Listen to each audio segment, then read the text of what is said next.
ila malezi ya wazazi wengi at this time huwa wanawapa watoto uhuru. So unakuta kwenye zile simu wanaanza kuangalia vitu visivyofaa, na most of them unakuta wanaangalia picha za uchi, pornography. Yaani unakuta of course ule ukanda wa kule una baridi. Kwa hiyo tulikuwa tunaruhusiwa kwenda na blanketi yale makubwa. Mtu akilala hivi kwenye blanketi, unaweza kujua ametandika tu. Hakuna mtu. Tena akiwa mwembamba kama mimi, huwezi kugundua.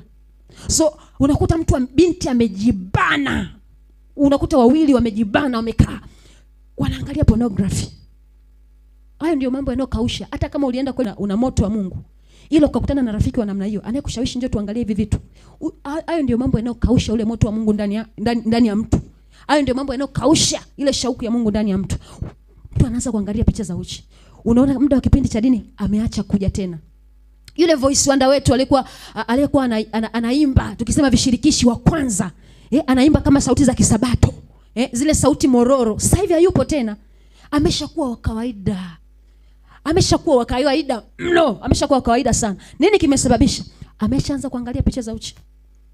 Hata alionekana darasani ana performance nzuri, lakini ameshaanza kushuka. Nini kimemsababisha huyu? Amekutana na rafiki mpumbavu. Anaanza kusafa na maumivu sasa ya kuipoteza destiny yake. Nao shuhuda za marafiki wengi. Unajua, listen nikwambie, mnakutana shuleni hivi, kila mtu ametokea kwao. Mtakapomaliza kila mtu atarudi kwao. Kila mtu ataendelea na usimruhusu mpumbavu yote haribu destiny yako hapa. Bwana Yesu asifiwe sana. Yaani umekutana na rafiki yako mwenda kulima ametokea sio Bagamoyo sio wapi. Usimruhusu akaharibu destiny yako, kwa sababu baada hapo kila mtu ana nini? Ana maisha yake. Nimeona wengi wameharibika kwa sababu ya kuruhusu marafiki kuwaingizia vitu visivyofaa. Kukawa na wimbi kubwa la tabia mbovu, wimbi kubwa. Wanafunzi wa kike wanasagana. Imagine. Wanafunzi wa kike wanajichua. Imagine. Unaweza kusema yeye anajichuaje? Sasa sija kufundisha namna ya kujichua, hapana. Mwanafunzi wa kike anajichua. Mimi nilikuwa kiongozi wa domu.